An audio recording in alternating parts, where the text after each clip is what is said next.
துலாம் ராசி அன்பர்களே, ஜூலை மாதம் என்ன பலன் எப்படி இருக்க போகுது அப்படின்னு பார்க்கும் பொழுது உங்கள் ராசிநாதனான சுக்கிர பகவான் 11ஆம் இடம் என்று சொல்லக்கூடிய லாபஸ்தானத்தில் போய் அமையிருக்கிறது. அதாவது இந்த ஜூலை மாதம் 4ஆம் தேதி 10ஆம் இடத்திலிருந்து 11ஆம் இடத்துக்கு போகிறார். அப்போ இதுவரைக்கும் நிஸ்பலம் அப்படிங்கிற இடத்தில் இருந்த, அதாவது 10ல் சுக்கிரன் இருந்தால் அது நிஸ்பலம் அப்படின்னு சொல்லுவோம். அப்போது இப்போ 11ஆம் இடமான லாபஸ்தானத்தில் வருவது ஒரு நல்ல அமைப்பு. அப்போ நிஸ்பலன்னா ஏதோ ஒரு பிரச்சனை இருக்குன்னு அர்த்தம். அப்போது இதுவரைக்கு போன மாதத்தில் எந்த பிரச்சனைக்கு ஆட்பட்டு கொண்டிருந்தீர்களோ அது எல்லாமே இப்போ விலகப் போகிறது இந்த மாதம். அது லாபஸ்தானத்தில் இருக்காரா?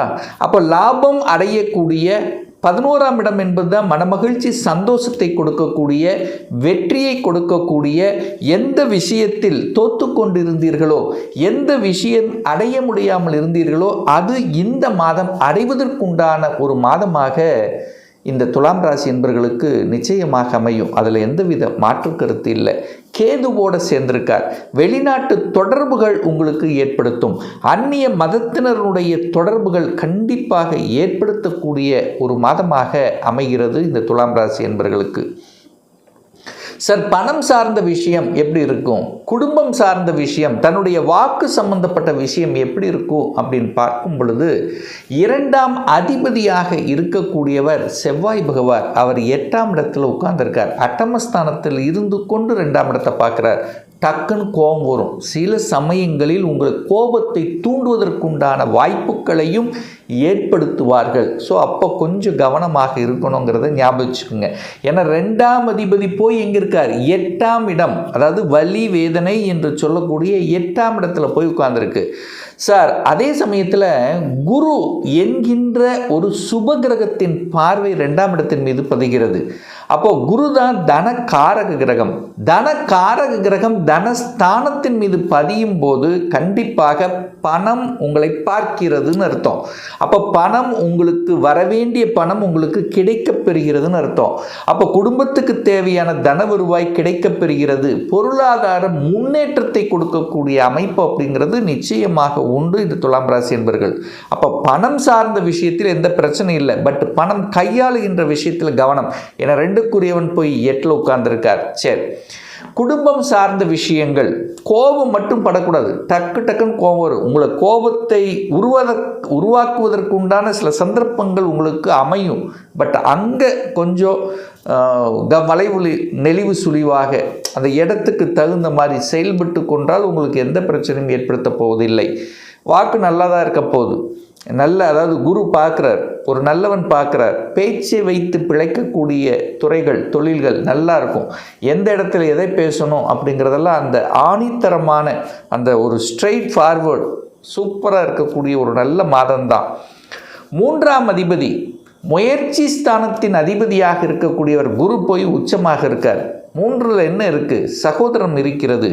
சகோதரம் சார்ந்த விஷயங்கள், சகோதர காரக கிரகம் 8ல் இருக்குது. இப்போ கோவப்படக்கூடாது அப்படிங்கிறத மைண்டில் வச்சுக்கோங்க. 3ஆம் இடத்தில் பிரயாணம் இருக்கிறது. அப்போ பிரயாணம் மேற்கொள்ளக்கூடிய சந்தர்ப்ப சூழ்நிலைகளை நிச்சயமாக உருவாக்கும்.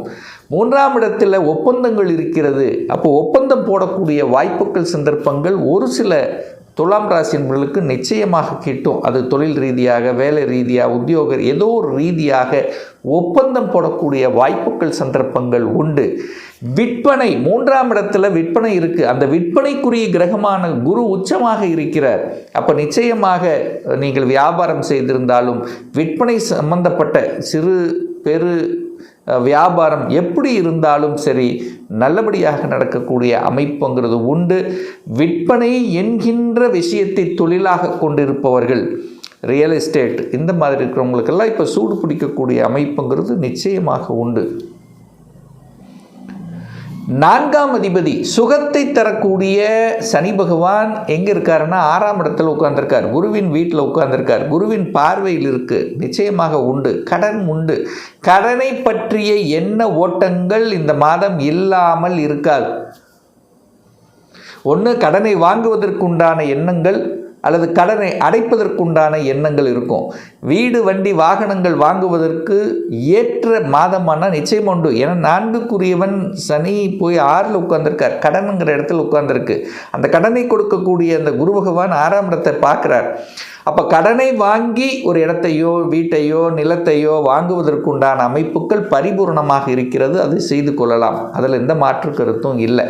கடன் மட்டும் தன்னுடைய கெப்பாசிட்டி ஒரு லிமிட் இருக்கும், அந்த லிமிட்டுக்கு மேலே போகாமல் பார்த்து கொள்வது இந்த துலாமுக்கு சிறப்பு என்பதை மைண்டில் வச்சுக்கோங்க. வேலை உண்டா? நிச்சயமாக உண்டு. வேலை என்பதை குறிக்காமிக்கக்கூடிய இடம் 6ஆம் இடம். அந்த இடத்தில் 6ஆம் அதிபதியாக இருக்கக்கூடியவர் குரு பகவான் 10ஆம் இடமான தொழில் ஸ்தானத்தில் அமர்ந்து கொண்டு 6ஆம் இடத்தை பார்க்குறார். அப்போ வேலை தொழில் மாற்றம் முன்னேற்றம் உண்டானா உண்டு, கண்டிப்பாக உண்டு. ஒரு சேஞ்சஸ் நடக்குமா? நடக்கும். ஒரு ப்ரமோஷன் வேணும்னு ஒரு மாதம் 2 மாதத்துக்கு முன்னாடியே வர வேண்டிய ப்ரமோஷன் இன்னும் தடைப்பட்டு கொண்டிருக்குன்னா இப்போ இந்த மாதம் தடை இல்லை, தடை விலகிவிட்டது. ப்ரமோஷன் கிடைக்குமா? கிடைக்கக்கூடிய அமைப்புகள் உண்டு. இன்க்ரிமெண்ட் கிடைக்கக்கூடிய அமைப்பு இருக்கா? இருக்கிறது. அப்போ வேலை தொழில் மாற்றங்களை கொடுக்கக்கூடிய அமைப்புங்கிறது நிச்சயமாக உண்டு இந்த மாதம். அதே சமயத்தில் பார்த்திங்கன்னா திருமணம் நடக்குமா சார்? திருமணம் சார்ந்த சுப காரியங்களுக்கு ஏதாவது தடை இருக்கா? குரு 2ஆம் இடத்தை பார்த்துடுறார், குடும்பஸ்தானத்தை பார்த்துடுறார். குடும்பத்தில் ஒரு உறுப்பினரை இணைத்து கொள்ளக்கூடிய நிகழ்வு இருக்குது. திருமணமாகி இருந்தால் மனைவி அல்லது கணவனுடைய சொத்துக்கள் உங்களுக்கு கிடைப்பதற்குண்டான வாய்ப்புகள்ங்கிறது பரிபூர்ணமாக இந்த மாதம் இருக்கிறது. சூரிய பகவான் பாருங்க, லாபத்தை கொடுக்கக்கூடிய சூரிய பகவான் இப்போ 9ஆம் இடமான பாக்யஸ்தானத்தில் பாக்யாதிபதியோட சேர்ந்திருப்பது ஒரு அற்புதமான அமைப்பு. சூரியன் புதன் 2 பேர் நண்பர்கள், அது பாக்யஸ்தானத்தில் இருக்குது. நல்ல பாக்கியம் கிடைக்கக்கூடிய, நல்ல எண்ண உணர்வை கொடுக்கக்கூடிய, நல்ல சிந்தன வளத்தை கொடுக்கக்கூடிய, சூரியனை போல் இருக்கக்கூடிய, பெரிய மனிதர்களின் தொடர்புகளை கொடுக்கக்கூடிய, நல்ல புத்திசாலித்தனமாக செயல்படக்கூடிய, புத்திசாலித்தனுக்கு காரண கிரகம் யார்? புதன். புதன் ஆட்சியாக உட்கார்ந்திருக்கார், வலிமையாக உட்கார்ந்திருக்கார். அப்ப தகப்பனுடைய பாக்கியம் ஒரு சிலருக்கு கிட்டக்கூடிய அமைப்புங்கிறது பரிபூர்ணமாக இருக்கிறது. 10ல் குரு இருக்கு. 10ல் குரு வந்தாலே ஒரு மாற்றம். அதாவது 10ல் குரு வந்தால் பதவி பறிபோகும் சொல்லுவாங்க, அப்படி கிடையாது.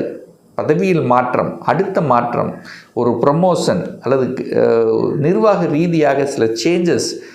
ஏற்கனவே பிஸ்னஸ் செஞ்சுட்டு இருந்தீங்கன்னா நிறைய சேஞ்சஸ் பண்ணுவீங்க. கீழ் லெவலிருந்து மேல் லெவல் வரைக்கும் எல்லா விதத்தையும் சில மாற்றங்கள் செய்யக்கூடிய அமைப்புகள், இந்த மாதிரி ஒரு சேஞ்சஸை கொடுக்கக்கூடிய அமைப்பு. அங்கே சூரியன் இந்த ஜூலை 17க்கு அப்புறம் சூரியன் குருவோடு வந்து சேர்ந்து 10ஆம் இடத்துல வந்து அமர்கிறது.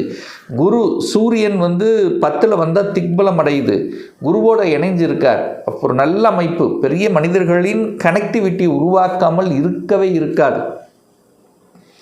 அதிகாரம், சூரியனுங்கிறது அதிகாரம், அட்மினிஸ்ட்ரேஷன், அரசியல் சார்ந்த நகர்வுகள், அரசியலில் இருப்பது, அதில் ஒரு அதிகாரம் கிடைப்பது, ஒரு தன்னம்பிக்கையோடு செயல்படுவது, இதெல்லாமே துலாமுக்கு சூப்பராக இருக்குது இந்த மாதம்.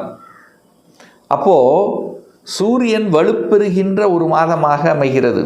அது குருவோடு சேர்ந்துருவது ஒரு நல்ல அமைப்பு, பரிபூர்ணமாக இருக்கிறது. ஒரு 4ஆம் இடத்தை வாக்குது, 4ஆம் இடத்தை வலுப்படுத்துது. இடம், நிலம், வீடு, வண்டி, வாகனம். ஸோ இந்த மாதிரியான விஷயங்கள் எல்லாம் சூப்பராக இருக்குது. சுக்கிரன் கேதுவோடு சேர்ந்துருக்கு. அப்போ கலத்திர விஷயத்தில் கவனமாக இருக்கணும். அப்போ என்ன அர்த்தம்னா, காதல் ஒரு சிலருக்கு ஏற்படுத்தும். அந்த காதல் சார்ந்த விஷயத்தில் கவனமாக இருக்கணும். அதாவது சுக்கிரன் கேது, சுக்கிரனுங்கிறது கலத்திரக்காரகன், திருமணக்காரகன், அதோட ஒரு கேதுங்கிற சர்ப்ப கிரகம் சேர்ந்துருக்கு. அப்போ கொஞ்சம் உஷாராக இருக்கணும். அதாவது ஆண்களாக இருந்தால் பெண்கள் சார்ந்த விஷயம், பெண்களாக இருந்தால் ஆண்கள் சார்ந்த விஷயத்தில் கொஞ்சம் கவனத்தோடு செயல்படுவது சிறப்பு என்பதை ஞாபகத்தில் வச்சுக்கோங்க. ஏன்னா சுக்கிரன் தான் கலத்திரம், காமத்துக்கு காரகன்.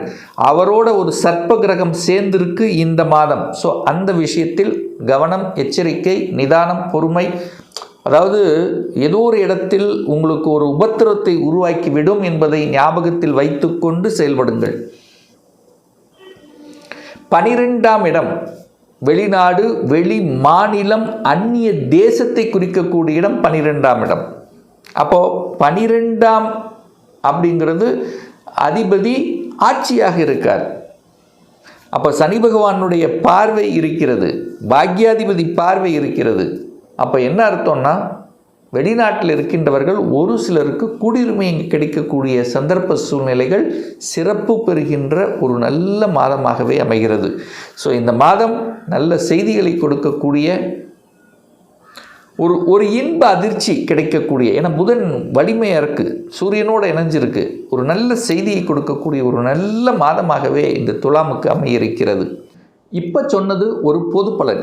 இன்னும் ஒரு துல்லிய பலன். உங்கள் ஜாதகத்தில் கிரகங்கள் எப்படி இருக்குது, என்ன ஆதிபத்தியம் பெற்றிருக்கு, எந்த டிகிரியில் அமர்ந்திருக்கு, இப்போ நடப்பு தசாநாதன், புத்திநாதன், அந்தரநாதன், சூட்சமநாதன் எப்படி இருக்குது என்பதை பொறுத்து நீங்கள் கேட்கக்கூடிய எந்த கேள்வியாக இருந்தாலும் சரி, சொந்த தொழிலா அல்லது வேலையா, எந்த கொடுப்பினை நமக்கு இருக்கிறது, எந்த கோர்ஸ் படிப்பதற்குண்டான விதி கொடுப்பினை நம்முடைய ஜாதகத்தில் இருக்கிறது, திருமணம் தடைப்பட்டு கொண்டே இருக்குது, எப்போ தான் சார் திருமணம் நடக்கும், எப்போ எனக்கு ப்ரமோஷன் கிடைக்கும், இடமாற்றம் கிடைக்கும், வீடு கட்டணும்னு ஆசைப்படுறேன், எப்போ அதுக்கு சாத்தியமாகும், எப்போ குழந்தை பாக்கியம் கிடைக்கும், இது போன்ற கேள்விகளுக்கு துல்லியமான பதிலை நம்மால் கூற முடியும்.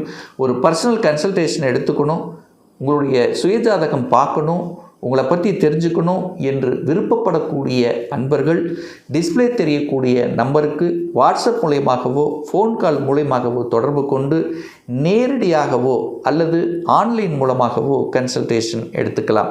நம்மளுடைய அலுவலகம் கோயம்புத்தூரில் அமைந்துள்ளது. ப்ரியர் அப்பாயின்மெண்ட் வாங்கிட்டு நேரடியாக கன்சல்டேஷன் எடுத்துக்கலாம். நிச்சயமாக இந்த பதிவு ஏதாவது ஒரு ரூபத்தில் உங்களுக்கு யூஸ்ஃபுல்லாக இருக்கும், அதில் எந்த மாற்று கருத்தும் கிடையாது. நம்முடைய சேனலை ஃபஸ்ட்டு டைம் நீங்கள் பார்க்குறீங்கன்னா மறக்காமல் சப்ஸ்கிரைப் பண்ணிக்கிங்க.